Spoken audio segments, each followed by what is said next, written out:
Olá, companheiros, bem-vindos à nossa primeira videoaula que vai retratar sobre as virtudes e a origem do método intensidade total. Não fui eu que inventei, obviamente, o que é intensidade total.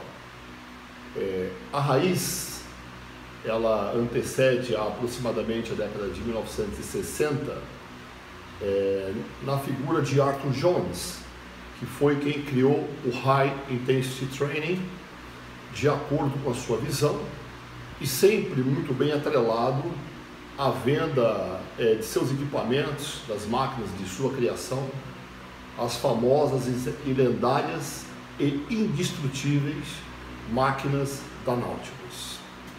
A partir daí, houveram várias outras leituras, a se destacar a leitura de Mike Mentzer, que perfaz o seu método denominado de Heavy Duty. Apreciando a metodologia e principalmente o físico volumoso de Mike Mentzer, isto já no final da década de 1980, o famoso 6 vezes Mr. Olympia Dorian Yates se interessou pela metodologia, chegou a treinar com o Mike Mentzer e trouxe de volta para a sua academia, que na verdade era um porão na cidade de Birmingham, a Temple Gym, e passou a desenvolver o seu treinamento fazendo a sua leitura daquilo que era um treinamento com intensidade elevada, segundo essas visões. Eu, na época, já morava na Inglaterra, praticamente caí de paraquedas na Temple Gym, e ali me deparei com uma forma de treinamento bastante brutal.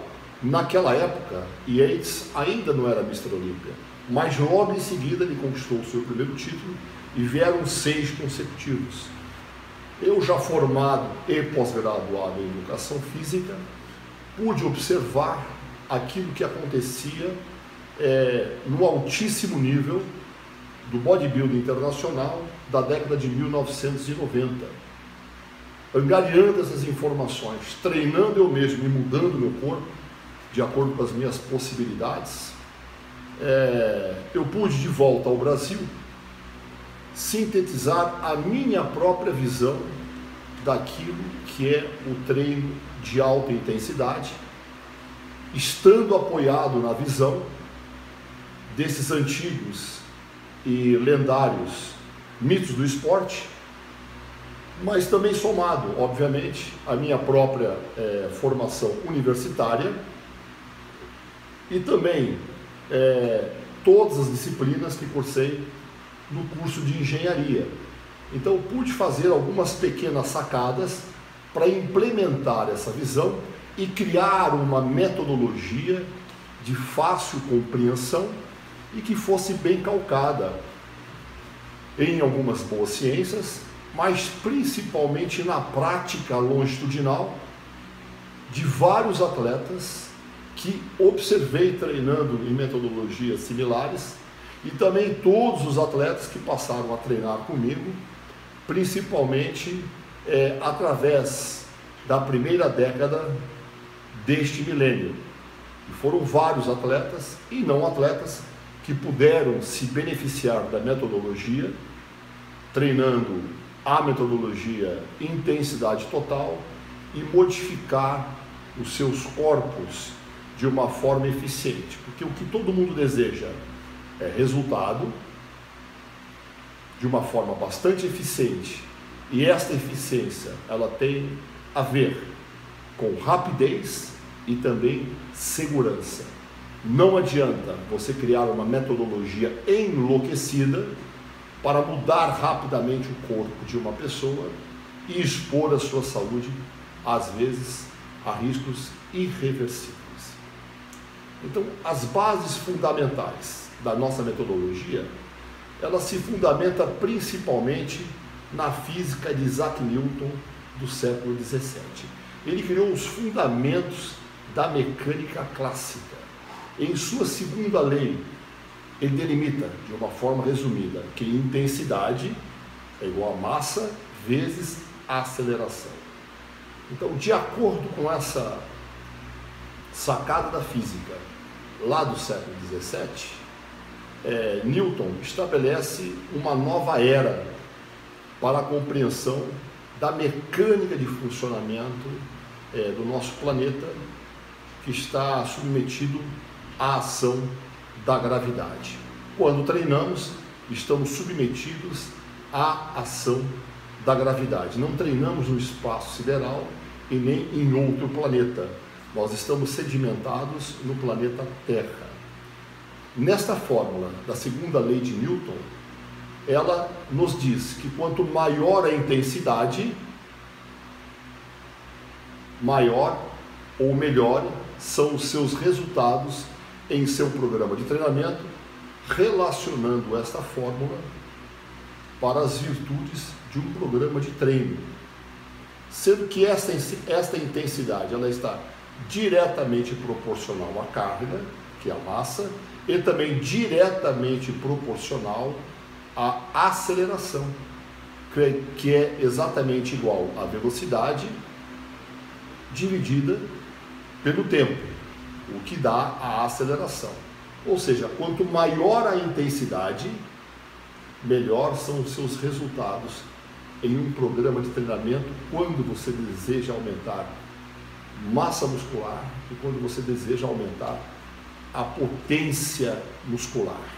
Não estou conseguindo compreender isso muito bem. Eu sempre dou um exemplo bastante claro. É só nos reportarmos ao atletismo e observarmos a diferença do corpo de um corredor de 100 metros e de um corredor de provas longas como a maratona. O corredor de 100 metros, ele dá tiros em seu programa de treinamento, enquanto o corredor de maratona corre frequentemente por períodos muito prolongados. Agora, se você observar, vai haver claramente uma diferença entre o físico de um corredor de 100 metros e o físico de um maratonista.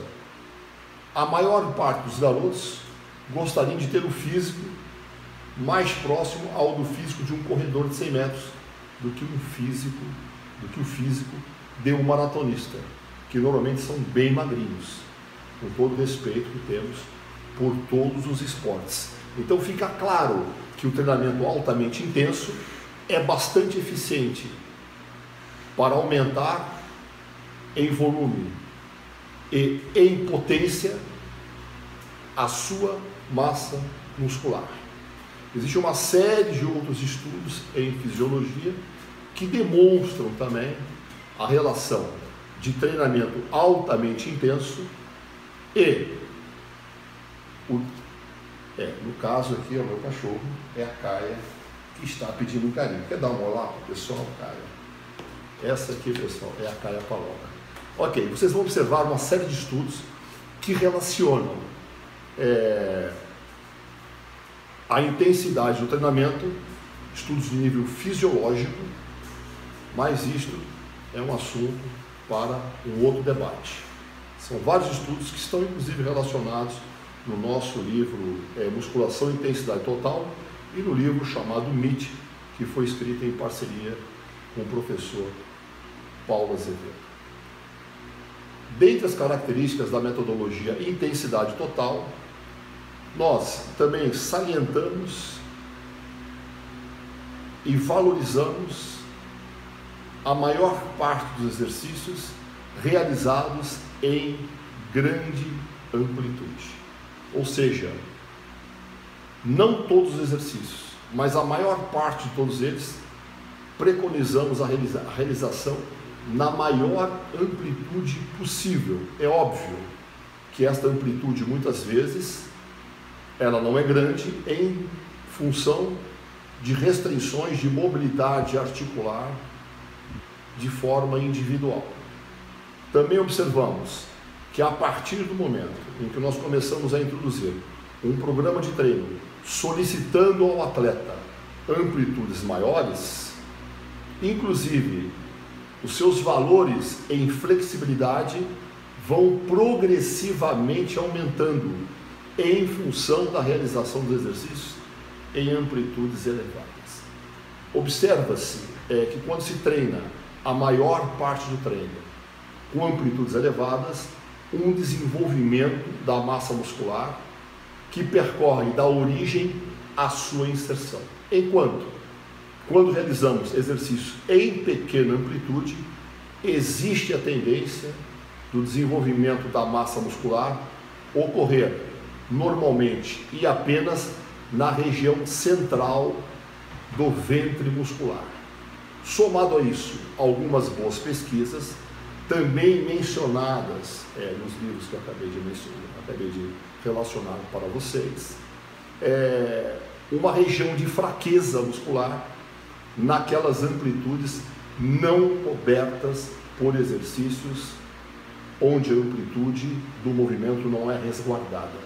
O que é particularmente, ou o que pode ser particularmente, bastante prejudicial para atletas de outras modalidades, né, que ao realizar seus movimentos esportivos podem até promover problemas de lesão, de micro-rupturas e rupturas de tecido naquelas áreas não cobertas pelos movimentos, quando estes são realizados como forma acessória para melhorar a performance do atleta.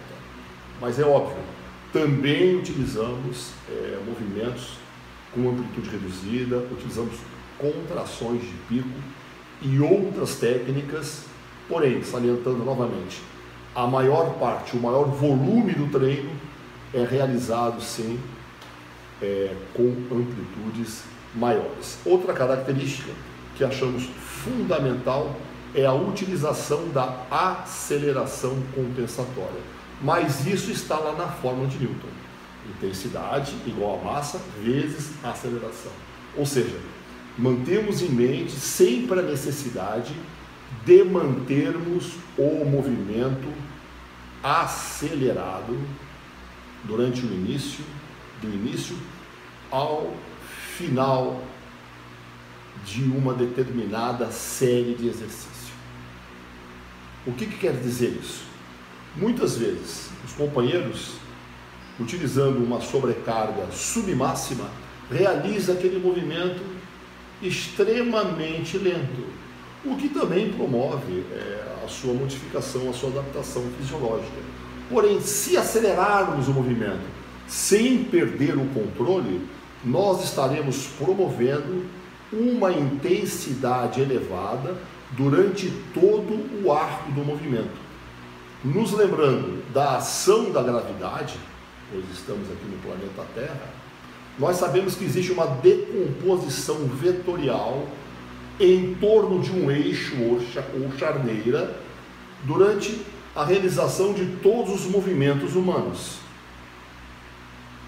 Uma das formas de você manter a tensão, de você manter a força-peso sempre a máxima durante todo o arco do movimento é utilizando a aceleração compensatória. Você realiza a maior aceleração possível a fim de aumentar a tensão no músculo. Isso tem a ver com todo o sistema de alavancas. Não é? Os músculos envolvidos estarão sob tensão máxima quando você imprimir a maior aceleração. Porém, é óbvio, à medida que você aumentar a sobrecarga, essa aceleração tenderá a diminuir, porque o peso aumentou. A carga é maior, a aceleração é menor. A carga é menor, a aceleração é maior. Então observem a sagacidade. Daí o termo intensidade total. Esta é a nossa intenção. Fazer com que você mergulhe no treino e realize o seu treino com a maior intensidade possível, da primeira repetição, do primeiro exercício, à última repetição lá do último exercício. não importa a carga. Isso é intensidade total. Você não está perdendo tempo, porque muitas vezes aquele movimento mais lento aumentou um pouco a carga, não importa a carga, a velocidade parece ser sempre a mesma. Ou seja, você está perdendo a oportunidade de promover estímulos eletroneuroproprioceptivos de intensidades diferenciadas, o que poderiam, obviamente, produzir uma adaptação muscular constante, intensa e extremamente eficiente durante todo o seu treino, do início ao final do mesmo, e não apenas promover um maior estímulo apenas lá na última série, onde tenderá a ser um pouco mais pesado o seu exercício. Então observe a importância da aceleração compensatória. Em eventos, eu sempre dou o exemplo também do elevador, aqueles elevadores super poderosos que elevam você em edifícios extremamente altos ou torres que existem espalhadas aí pelo mundo. Os elevadores são extremamente rápidos. Você sente aceleração compensatória no momento em que ele sai da inércia. Então é isso que você deve fazer. Parece que você pesa mais na hora em que o elevador começa a se movimentar. Então é isso que você deve fazer. Na hora que você inicia o movimento, se você o iniciar com a maior potência possível, desde que você mantenha a boa forma de execução, sem usar excessivamente músculo estabilizatório ou sinergista, você vai observar que mesmo a carga sendo mais leve, ela vai pesar mais. Por quê? Porque você está utilizando a aceleração compensatória. Lógico, nós observamos isso na prática nas nossas oficinas que estamos a partir desse ano desenvolvendo durante 3 datas específicas, e essas datas estão no ctvaldemarguimarães.com.br e são cursos presenciais com vagas muito limitadas, hein? Outra característica que nós consideramos importantíssima é a não contagem numérica. Todo mundo já sabe esse jargão: músculo não sabe contar. Nós não contamos. A nossa percepção é de ordem subjetiva. Eu poderia contar uma longa história sobre a origem da contagem numérica e dizer para vocês que ela não nos é inata. Ninguém nasceu aprendendo a contar, tá? Subjetivamente nós sabemos se foi muito ou muito pouco. Você subjetivamente vai saber se foi muito ou muito pouca comida. Basta você resgatar os seus instintos para parar de, por exemplo, comer que nem um porco. A criança, o aborígene, ele sabe o quanto ele deve se alimentar. Ele não precisa de colocar na balancinha quantas gramas de carboidrato, proteína e gordura. Subjetivamente ele sabe disso. E em condições naturais vocês não vão verificar ninguém, nem animal, morrendo de doenças hipocinéticas, induzidas muitas delas pela má alimentação, como obesidade, diabetes e até problemas psicossomáticos. Na musculação é a mesma coisa. Você saberá se foram muito ou muito poucas repetições. Para tal, nós utilizamos um conceito subjetivo, que delimita de uma forma fácil e literal o tipo de série que você está realizando. Se a série foi submáxima, a falha ou a falha total. Você realiza a sua série de forma submáxima quando você determina uma carga, realiza os movimentos e para antes da dificuldade. E dificuldade é dificuldade. Ponto. Falha. Você realiza os movimentos até a dificuldade. E dificuldade é dificuldade. Ponto. A próxima repetição você já não conseguiria realizar com precisão na forma exata e precisa de execução daquele movimento, sem utilizar excessivamente músculos estabilizatórios, músculos sinergistas. Você estaria iniciando um processo que lá nos princípios de treinamento chamamos de trabalho roubado. Então, esta é a falha. É a falha da fase concêntrica do movimento. E a falha total? É quando você ultrapassa esta dificuldade. E para tal, haveria necessidade de utilizar os princípios avançados de treinamento. Com relação aos princípios de treinamento, este é um assunto para uma outra ocasião. Utilizamos os clássicos princípios do pai do fisiculturismo moderno, os princípios de John Weider. Esses são os princípios que são mencionados ao redor de todo o planeta de uma forma respeitosa. E procuramos sempre dar os nomes aos burros. Na falha total, utilizamos os princípios avançados como trabalho ajudado, trabalho negativo, repetição forçada. São alguns dos princípios que nós utilizamos para vencer a falha da fase positiva ou concêntrica e atingir a falha da fase negativa ou excêntrica do movimento, para resultados ótimos. É óbvio, para você galgar, para você alcançar essas possibilidades, há necessidade de haver uma progressão no seu trabalho. Você tem que ter consciência do movimento. Você tem que ter uma adaptação correta para tal. Dentro de um programa periodizado. Aliás, este é um outro assunto para uma outra oportunidade. É um assunto até relativamente longo. A periodização do treinamento. O que em bodybuilding é extremamente simples. É off-season e pre-contest, como se fala modernamente. Bulking e cutting. É extremamente simples, mas é muito importante que, apesar de simples, seja bem organizado, bem montado, a fim de que você se beneficie e não se prejudique, e não ultrapasse etapas. Muitas vezes as pessoas querem subir uma escada muito rapidamente, chega lá em cima, escorrega e cai de bunda no chão. Então você tem que ter progressividade naquilo que você faz.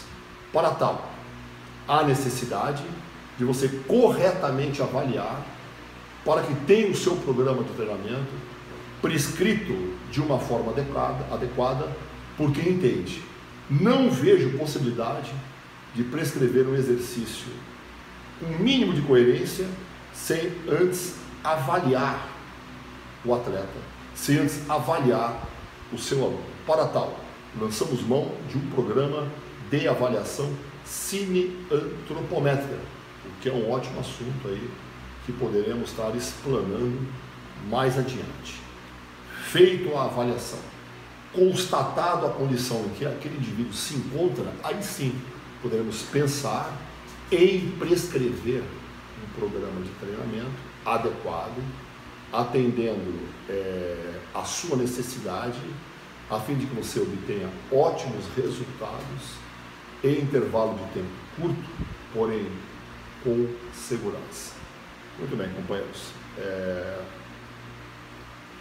Nosso objetivo é passar aqui um vislumbre do que é a metodologia. É lógico, a musculação é uma atividade de eminência prática. Não se aprende musculação sentado numa cadeira ou fazendo videoaulas. Você aprende musculação sentindo-a na pele, mudando a você mesmo, mudando o seu próprio corpo. Então, se você está aí do outro lado e fica mais tempo sentado do que treinando, eu acho que é bastante pertinente você pensar se você está utilizando a estratégia adequada. Conhecimento ele é transformado através de boas informações. Selecionem sempre aquilo que é uma boa informação para você. Nós estamos aqui rodeados por uma série de boas ciências. Nós estamos sedimentados no resultado sólido, no treinamento de diversos atletas e não atletas, mas principalmente fundamentados na prática, porque a atividade realmente ela tem uma eminência prática. Então eu conclamo a todos vocês que, além de estudarem, que treinem seriamente, que tracem um programa pessoal, um programa sério, a fim de que vocês possam, antes de mais nada, também passar pelo processo, para que depois possam ter mais segurança e autoridade para ministrar um programa de treinamento de uma forma coerente e fundamentado na sua experiência pessoal. Até uma próxima oportunidade, um abraço a todos.